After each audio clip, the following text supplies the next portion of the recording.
குணம் தன்னை அறிந்து கொண்டேன். உன் முத்தான தத்துவமே புரிந்து கொண்டேன்.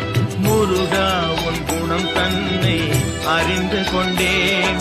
உன் முத்தான வெற்றி வேலடா, இது வீர வேலடா.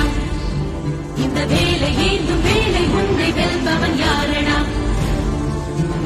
வெற்றி கொள்ளடா, பகை வேரை கிள்ளடா.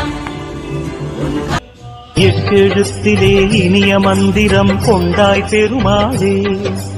எங்கள் சந்ததி காக்க வந்தவன் நீதான் திருமாலே. கஷ்டம் நீ